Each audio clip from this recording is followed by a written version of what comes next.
అందరికీ అభినందనలు. చాలా మంచి ప్రోగ్రాము. అయితే 2-3 విషయాలు రిపీట్ అయినాయి కనుక నేను అవి రిపీట్ చేయకుండా మాట్లాడాలి. ఒకటేమో పవన్ కళ్యాణ్ సనాతనం ఎత్తుకున్నాడు కనుకనే ఆయన పైన దాడులు జరుగుతున్నాయి అనేది ఒకటి నిజం కూడా.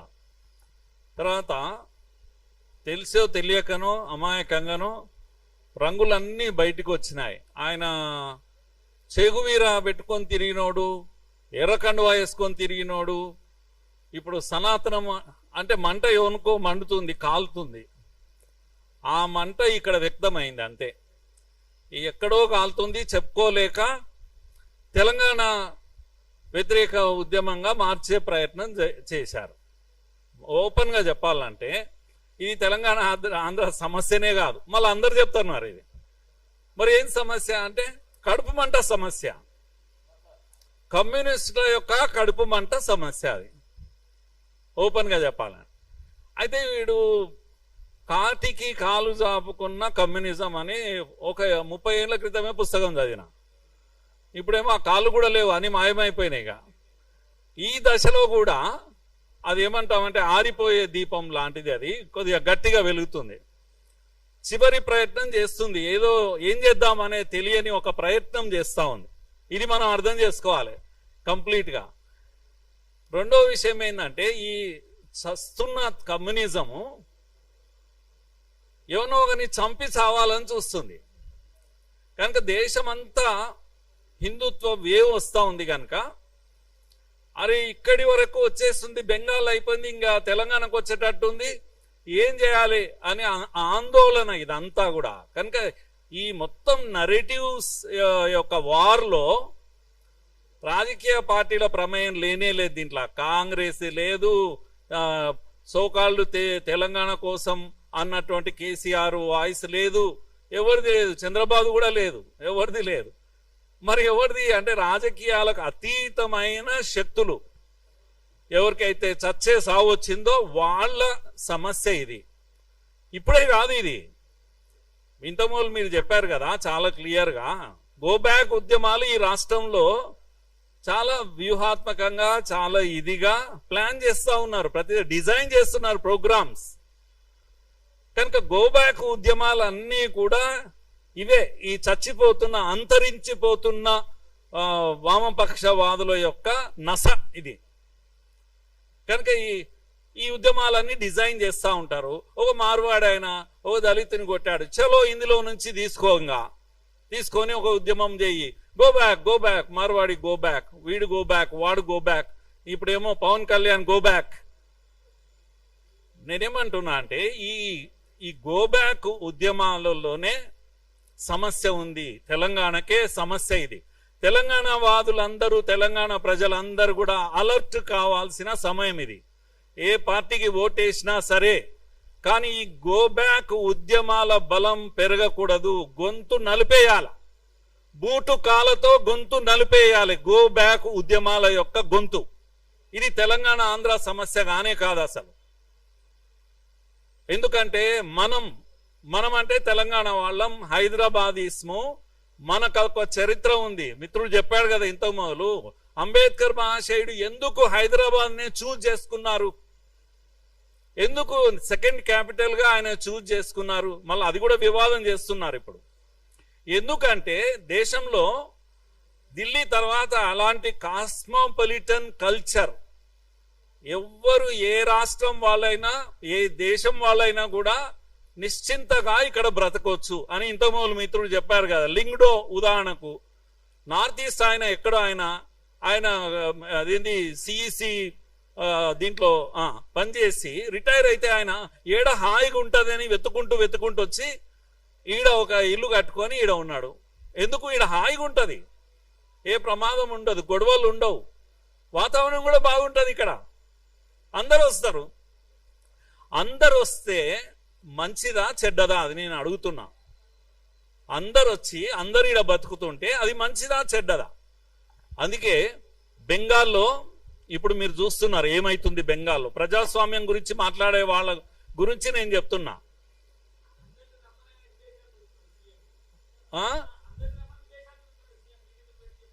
చెప్తున్నారు.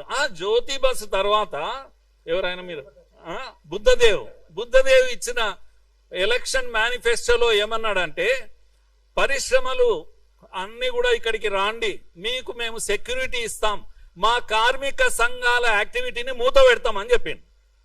బెంగాల్లో ఈ అన్ని ఇండస్ట్రీస్ పరిగెత్తి వాపస్ వెళ్ళిపోతుంటే జ్యోతి బస్సు పాలనలో 20-25 ఏళ్ల తర్వాత సిపిఎం తీసుకున్న నిర్ణయం ఏంటంటే, అందరూ రాండి, మేము రక్షణ ఇస్తాం.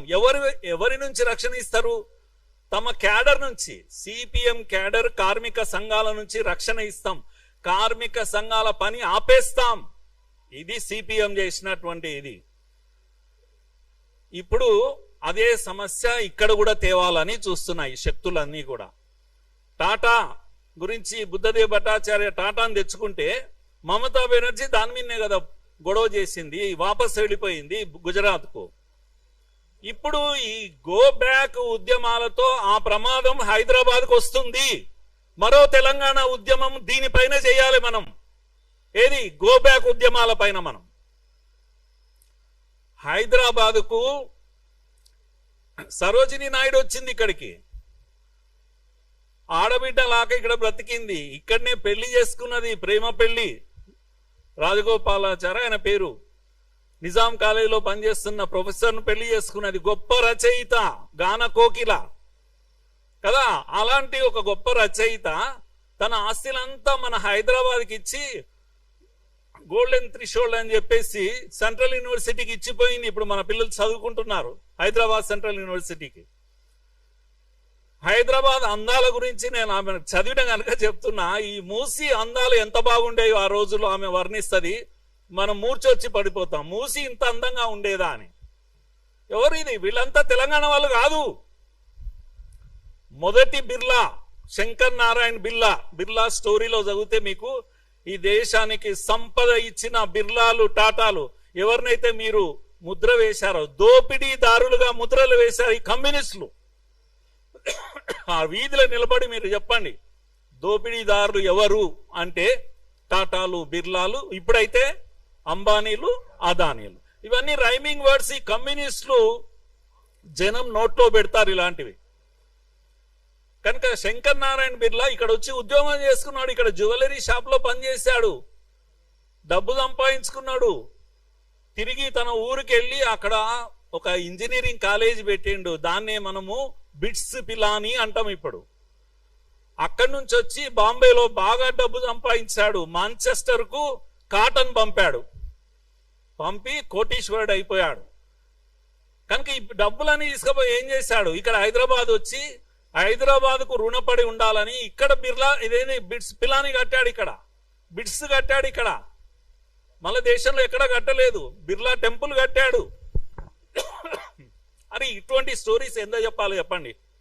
100 కథలు చెప్తాను నేను. ఈ రాష్ట్రము, ఈ హైదరాబాదు ఈ రోజు కాదు నిర్మాణం అయింది, 100 ఏళ్లుగా నిర్మాణం అవుతూ ఉంది. దీంట్లో అందరి భాగస్వామ్యం ఉంది. ఎవరు అందరంటే బయటి వాళ్ళ భాగస్వామ్యం ఉంది. కనుక ఈ హైదరాబాద్ కల్చర్ను దెబ్బతీస్తామంటే ఊరుకునేది లేదు. ఈ గోబ్యాక్ గాళ్లకు నేను చెప్తున్నాను, ఈ గోబ్యాక్ గాళ్ళు అందరూ ఎవరంటే ఉస్సూళ్ల రాయలు. వీళ్ళు లంపెన్ ఎలిమెంట్స్. నాకు నాగేశ్వరరావు గారి మీద కోపం లేదు, అలా అని గౌరవం కూడా లేదు నాకు. చాలా మంది ఆయనకు లేని టైటిల్స్ అన్ని ఇస్తున్నారు. కుట్రలు కుతంత్రాలతో నిత్యము విషం ప్రజలకు నింపే ప్రొఫెసర్ ఆయన. నిజాయితీ ప్రొఫెసర్ కానే కాదు. నేను ఇన్ని రోజులు కూడా చెప్తున్నా, మీరు కండువా కప్పుకోండి, బీజేపీ కండువా కప్పుకోండి, లేకపోతే ఎంఐఎం కండువా కప్పుకోండి, ఏదైనా కండువా కప్పుకోండి. ఏ కండువా లేకుండా ముసుగులు కప్పుకొని మీ సిద్ధాంతాన్ని న్యూట్రల్, మేము పతివ్రతలము, మేధావులనే ముసుగు, లేకపోతే జర్నలిస్ట్ అనే ముసుగు, ప్రొఫెసర్ అనే ముసుగు. ఈ రాష్ట్రంలో ముఖ్యంగా హైదరాబాద్ లో ఒక 100 మంది ముసుగు వీరులు ఉన్నారు. వీళ్ళు ఏది కూడా ఓపెన్ గా మాట్లాడరు. వీళ్ళకు ధైర్యం లేదు. నేను సిపిఎం కార్యకర్తను, భావజాలాన్ని మొన్న బయటికి వచ్చింది ఈ దెబ్బకు ఆయన. ఇన్ని రోజులు ఎందుకు చెప్పలేదు? మరి ఇన్ని రోజులు ఎందుకు వాళ్ళలేదు? ఆయన మీద నేను ఒక వీడియో చేశాను, నా వీడియో అయ్యాక చెప్పాడు ఆయన. కనుక మాకు సమస్య నారాయణనో రాఘవులో లేకపోతే వీళ్ళు ఉన్నారు కదా, వీళ్ళ వల్ల మాకేం సమస్య లేదు. నారాయణ టీవీలో వచ్చి కూర్చుంటే స్టార్టింగ్ ఎండింగ్ మోడీ తిట్టుడు గింతే ఉంటుంది కదా, ఎవడు చూడరు టీవీ. ఏముంటుంది అంటే చెప్తారు అందరూ, ప్రాబ్లం లేదు. కానీ ప్రాబ్లం ఎవరితోటి అంటే ఇగో వీళ్ళతోటి, ఈ ముసుగు వీరులతోటి. ఈ ముసుగు వీరులు ఇప్పుడు ముసుగు తొలగించారు కనుక చందులతోటి, ఆమె ఎవరు తులసి చందులు, వీళ్ళందరినీ పెట్టుకొని ఇప్పుడు పాపం ఆయనకు ధైర్యం కావాలి, బలం కావాలి. నేనేమంటున్నా అంటే ఈ మొత్తం వ్యవహారం ఎపిసోడ్లో అందరు చెప్తున్నారు ఆయన ఒక విశ్లేషణ చేశాడు. చేశాక ఏం చేశాడు? తప్పైంది అని విత్డ్రా చేసుకున్నాడు. విత్డ్రా చేసినాక ఆయన మీద దాడులు ఎందుకు చేస్తున్నారు అని కొందరు మాట్లాడుతున్నారు. 2 ప్రెస్ ఇవే రౌండ్ టేబుల్ జరిగాయి ఇక్కడే. ఒకటేమో ఆయన 2 జూన్ కన్నా ముందు జరిగింది ఒకటి ఇక్కడ, తర్వాత 2 జూన్ తర్వాత పవన్ కళ్యాణ్ మీద దాడి చేస్తే ఇక్కడ ఒకటి జరిగింది. అంతకు ముందు ఇప్పుడు నెక్స్ట్ టైం జరిగింది ఎవరిది? ఈ Kunamneni, CPI, CPM, even Congress Addanki Dayakar ఇలాంటి వాళ్ళందరూ వచ్చారు. దాంట్లో కోదండ రామ్ అందరు వచ్చారు. అందరినీ చూడండి మీరు, పార్టీలు కాంగ్రెస్ ఉండొచ్చు, సిపిఎం ఉండొచ్చు, బ్యాక్గ్రౌండ్ మాత్రం అదే బ్యాక్గ్రౌండ్, వామపక్ష బ్యాక్గ్రౌండ్ వాళ్ళంతా కూడా. అందరు వచ్చి ఏం చెప్తున్నారంటే ఇక్కడితోటి ఫుల్ స్టాప్ పెడదామని అడుక్కుంటున్నారు. ఇప్పుడు చాలు, ఒక మంచి వ్యక్తి, ఒక ప్రగతిశీల భావాలు ఉన్న వ్యక్తి, ఆయన గొంతును మనం కాపాడుకోవాలి కనుక చాలు, ఇక చాలు, ఎక్కడో దగ్గర ఫుల్ స్టాప్ పెడదాం. ఎవరిది ఇది అప్పీల్ చెప్పాను నేను? ఎవరిది? కూనంనేనిది ఈ అప్పీల్, కోదండరాంది ఈ అప్పీల్. ఎందుకు దాడి చేస్తున్నారు ఆయన మీద? ఎవరు దాడి చేశారు? ఎవరు దాడి చేశారు? మీరు విత్డ్రా చేసుకున్న తర్వాత నేను అడుగుతున్నా నేరుగా, విత్డ్రా చేసుకున్న తర్వాత వాళ్ళు ఎవరు? ఈ యొక్క లంపెన్ ఎలిమెంట్స్, ఇంతకుముందు చెప్పాను కదా, వీధి మీద పడి వసూళ్లు చేసుకునేటువంటి గోబ్యాక్ గాళ్ళు కొంతమంది రౌండ్ టేబుల్ పెడితే మీరు వెళ్ళి అక్కడ కూర్చుంటారా? వాడి పిచ్చి అరుపులను, డర్టీ వర్డ్స్ను, లాంగ్వేజ్ను, అందులో ముసలాయన కూడా ఉన్నాడు, వయసు మరిచిపోయి మాట్లాడిన ఆ భాషను, అవన్నిటిని మీరు ఎండార్స్ చేశారు. అయ్యో తప్పు, నేను విత్డ్రా చేసుకున్నా కదా, ఎందుకు అలా మాట్లాడుతున్నారు అన్నాడు ఆయన? లేదు, అనలేదే. కనుక ఇది ఇక్కడితో ఆగదు అని అంటున్నాను నేను. ఇక్కడితో ఆగేది కాదు.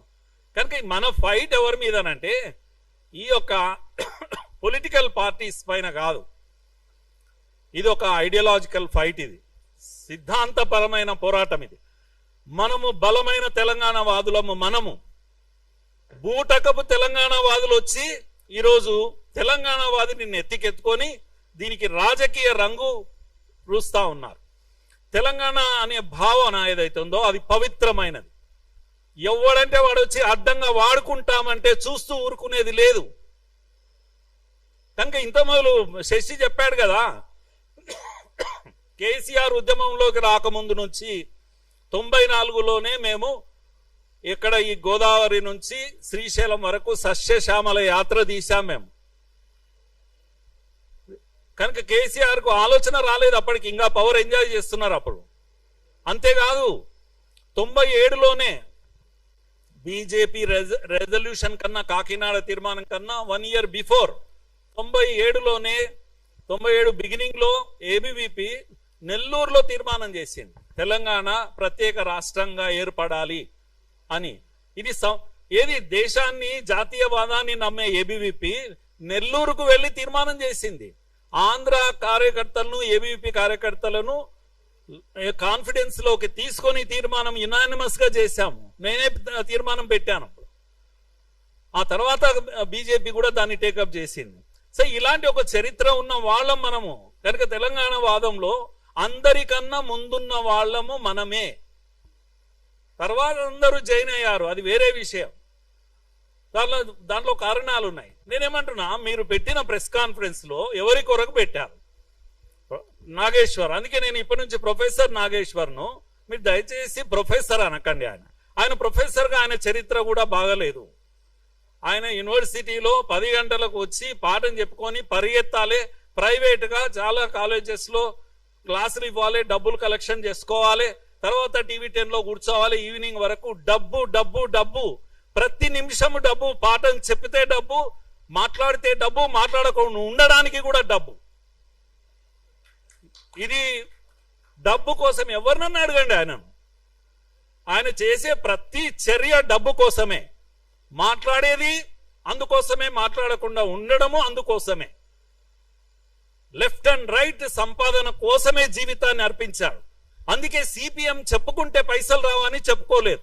ఎందుకంటే సిపిఎం సిపిఐకు మార్కెట్లో వాల్యూ లేదు, దానికి మార్కెటింగ్ లేదు, అందుకని చెప్పుకోలేదు. ఇప్పుడు పరువు కాపాడుకోవడానికి కండువా వేసుకోనికి రెడీ అయ్యాడు. ఎందుకంటే వైసీపీ కండువా కప్పుతున్నారు, లేకపోతే అది చెప్తే ఉన్న ఇజ్జత్ పోయేటట్టుంది. సో ఇవన్నీ నిజాలు కాదని చెప్పమను. కనుక మీరు పేటీఎం గీటీఎం అంటే నాకు చాలా బాధ అనిపిస్తుంది. నాగేశ్వరరావు పేటీఎం కాదు, ప్యాకేజ్ లెవెల్ మనిషి అతను. కనుక నాలుక ఎట్లయినా మడత పెట్టవచ్చు, డబ్బు సంపాదించవచ్చు. ఈ విద్య తెలిసినటువంటి గొప్ప స్కాలర్. అందుకే ఆయనను అంతగా గౌరవించాల్సిన పని కాదు. ఇప్పుడు జరుగుతున్నది అంతా కూడా, ఇప్పుడు ఆయన రంగు ఏదైతే ఉందో రంగు మారింది. సిపిఎం నాగేశ్వర్ అని చెప్పాలి దయచేసి, ప్రొఫెసర్ నాగేశ్వర్ కాదు, సిపిఎం నాగేశ్వర్ గా ఇప్పుడు అవతారం ఎత్తాడు. ప్రతిరోజు మీరు ప్రతి వీడియోలో నేను సిపిఎం నాగేశ్వర్ ను మాట్లాడుతున్నాను అని మాట్లాడండి. అప్పుడు మీకు నారాయణకు ఒకటే వాల్యూ ఉంటుంది మార్కెట్లో, మాకేం ప్రాబ్లం ఉండదు. మీరు ప్రతిరోజు వాళ్ళు కూడా సిగ్గుపడతారు. మీరు ప్రతిరోజు మోడీని తిట్టండి దయచేసి, కానీ మీ పేరు సిపిఎం నారాయణ అని చెప్పండి, సిపిఎం నాగేశ్వర్ అని చెప్పండి, మాకేమీ ఇబ్బంది లేదు. సిపిఎం నాగేశ్వర్. కనుక ఇవన్నీ చూడాలి. కనుక నేను ఈ మధ్యలో పవన్ కళ్యాణ్ ఏం మాట్లాడు, నేను లీస్ట్ వరీడ్, అది ఇష్యూనే కాదు. అది అంత వరీ కావాల్సింది ఏంటంటే, ఇది చివరి పోరాటం నిజంగా కూడా. హైదరాబాద్ లో బూటకపు తెలంగాణ వాదము వచ్చి రంగు ముసుగు వేసుకొని ప్రజలను తప్పుదారి పట్టించే ప్రయత్నం జరుగుతుంది. ఇన్ని గోబ్యాక్ ఉద్యమాల్లో నేను ఒక ప్రశ్న ఇస్తున్నా, గోబ్యాక్ గాళ్లకు ఏమని ప్రశ్న ఇస్తున్నా అంటే, మీరు బాగుందిరా భయ్, మీరు సమస్య తీసుకుంటున్నారు, పోతున్నారు. ఒక ఆయన పొలాలకు పోతాడు, ఇంకొక ఆయన దుకాణాలకు పోతాడు, ఈడికి పోతాడు, మైకు పట్టుకుంటారు, అరే చూడండి కబ్జా పెట్టిండు. అరే పవన్ కళ్యాణ్ అనేటోడు 10 ఎకరాలు కబ్జా పెడితే మీ పోయి ప్రభుత్వం మీద ఎందుకు ఉద్యమం చేయరు? రేవంత్ రెడ్డి మీద ఎవడు ఇవన్నీ ఆపాల్సింది? ప్రభుత్వం కదా, టార్గెట్ ప్రభుత్వాన్ని చెయ్యి, పవన్ కళ్యాణ్ కాదు. కబ్జా కోర్లు 1000 మంది ఉన్నారు. పవన్ కళ్యాణ్ అనే పేరు ఒక్కటే కాదు కదా, కబ్జా కోర్లు 1000 మంది ఉన్నారు ఈ హైదరాబాద్ లో. వాళ్ళను నువ్వు ఎక్స్పోజ్ చేయాలి. నీ ఉద్యమము రేవంత్ రెడ్డి మీద చేయాలి. ఎవడు రేవంత్ రెడ్డి మీద చేయడు. చాలా బ్యూటిఫుల్ అండర్స్టాండింగ్ ఉంటుంది గోబ్యాక్ గాళ్లకు రేవంత్ రెడ్డికి. నేనేమన్నా గోబ్యాక్ మార్వాడీస్ అన్నప్పుడు వాళ్ళు మాట్లాడుతూ మార్వాడీలు ఇక్కడికి వచ్చారు, గుజరాత్ నుంచి వచ్చారు, దోపిడీ చేస్తున్నారు అంటే అది మళ్ళా అమిత్ షా కనెక్ట్ చేస్తారు అన్నాడు. అయితే గోకుల్ చాట్ లో వాడు చెప్పే సమస్యలు ఎట్లుంటాయంటే, అది క్యూఆర్ కోడ్ పెట్టాడు, వాడు దోపిడీ చేస్తున్నాడు. అరే ఇవన్నీ నేను చెప్తావు, లేకపోతే వీళ్ళ గోల్డ్ స్మిత్ ను వాళ్ళు గోల్డ్ తెచ్చుకున్నారు ఆ ఊర్లో యాదగిరి గుట్టలో, ఇవన్నీ చెప్తున్నాడు. మర్డర్ కూడా అయింది బిజినపల్లిలో, నిజంగా కూడా ఒక గోల్డ్ స్మిత్ మర్డర్ అయింది కదా. ఈడనేమో ఇది పెడతలేడు కదా, ఆడనేమో 10 కోట్లు 20 కోట్లు యాదగిరి గుట్టలో ఎత్తుకపోయిండు. వాడు ఇన్ని జరుగుతుంటే వాడు ముఖ్యమంత్రి అనేటోడు ఉన్నాడా ఈ రాష్ట్రానికి? హోమ్ మినిస్టర్ అనేటోడు ఉన్నాడా? ఆయనను ఎందుకు అడిగారు మీరు? ఎవరిని అడుగుతున్నారు మీరు? నేను డిబేట్లో అడిగాను నేను. కనుక ఈ గోబ్యాక్ వాళ్ళందరూ చివరి ఏడ దొరుకుతున్నారంటే దొంగలు, వాళ్ళ టార్గెట్ ఏంది అని అంటే హిందుత్వము, సనాతనము. కనుక అది విహెచ్పి అయినా, బీజేపీ అయినా, ఇంకేదైనా, పవన్ కళ్యాణ్ అయినా. కనుక వీళ్ళ టార్గెట్ ఇది సైద్ధాంతిక పోరాటం. దీంట్లో మనము ఈ ఈ యొక్క అప్పుడప్పుడు వాళ్ళు వీళ్ళు మాట్లాడిన మాటలు పట్టుకొని దాని మీద కాదు చర్చ కావాల్సింది.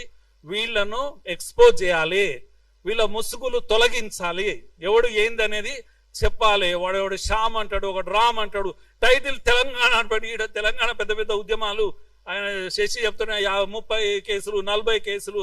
మా వాళ్ళు చాలా మంది ఉస్మానియాకి రాండి చెప్తాను 70 కేసులు 80 కేసులు ఉన్న వాళ్ళు ఉన్నారు ఇప్పటికి కూడా. వాళ్ళంతా ఎక్కడ పోయిండు? శ్యామ్ గాడు, రామ్ గాడు, తోకగాడు తెలంగాణ అనే టైటిల్ పెట్టుకొని వచ్చి ఈడ ఈ నాటకాలన్నీ ఏమాడుతున్నారు మీరు ఈ తెర మీద.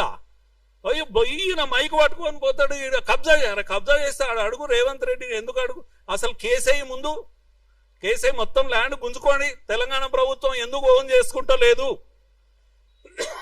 పవన్ కళ్యాణ్ కబ్జా చేసిన ల్యాండ్ను పోయి ఎందుకు కబ్జా చేస్తా, ప్రభుత్వం ఎందుకు స్వాధీనం చేసుకుంటలేదు? నా ప్రశ్న అది. కనుక ఇష్యూ పవన్ కళ్యాణ్ ఎందుకు అవుతుంది? ఇష్యూ కబ్జా కోర్లది. కబ్జా కోర్లని మాట్లాడి ఇంకోటి కబ్జా కోరు పవన్ ఒకడే ఉన్నాడా? పవన్ లోపలేయండి, ఇంకో 10 మంది పవర్లు ఉన్నారు కదా, వాళ్ళని ఎందుకు పట్టుకోరు మీరు? కనుక మీ ఇంట్రెస్ట్ వేరే ఉంది, మీ రంగు వేరే, మీ రుచి వేరే, మీ కథనే వేరే. మీరంతా కూడా లంపెన్ ఎలిమెంట్స్, వసూలుగాళ్ళు, వీధి వసూలు చేస్తుంటారు చూడండి, అడ్డా వసూలు. ప్రతిసారి ఒక అడ్డాను సెలెక్ట్ చేసుకుంటారు, అడ్డాను సెలెక్ట్ చేసుకొని అడ్డాలో ఉన్న వాళ్ళని భయపెడతారు. కనుక ఎవడన్నా అక్కడి నుంచి వస్తున్నాడు, ఆంధ్రోడు కబ్జా, ఈ పదమే భయపెట్టే పదం. కనుక ఆంధ్రోడు ఏం చేయాలి? లోపల వానికి పైసలు ఇవ్వాలి. అంతా కాంప్రమైజ్ అయిపోతాయి కేసులన్నీ కూడా. మళ్ళీ ఎక్కడ పోతావో తెలియదు. ఏమైంది? మార్వాడీలు అందరూ వెళ్ళిపోయిన హైదరాబాద్లో అందరూ ఆనే ఉన్నారు కదా, ఒక్కని కూడా బయటికి పంపలేదు. మరి ఎందుకు మానినరు మీరు? ఉద్యమము ఎందుకు ఆపేశారు? ఎంత ముట్టిందన్నా చెప్పాలి. మేము కోర్టులో ఎన్ని కేసులు వేసినామన్నానే చెప్పాలి, లెక్క చెప్పాలి మాకు. కనుక ఈ చెరువు కబ్జాది ఇప్పుడు అయిపోదు బిడ్డ, మిమ్మల్ని నిలదీస్తాం మేము. ఏం చేసావు దాన్ని? పవన్ కళ్యాణ్ తోటి లాక్కున్నావా లేదా? లేకపోతే నిన్ను పట్టుకుంటాం. ప్రతిసారి ఇష్యూ ఎత్తడము, కలెక్షన్ చేసుకొని నోరు మూసుకుంటామంటే ఊరుకుంటామైంది? మీ రంగు బయట పెడతాం. కనుక ఇది మజాక్ కాదు. తెలంగాణ అనే పదాన్ని ఎవడంటే వాడు అడ్డంగా వాడుకోనికే. మేమున్నాం కాపలాదారులం అందరము, మేమే అసలైన తెలంగాణ వాదులం. Thank you.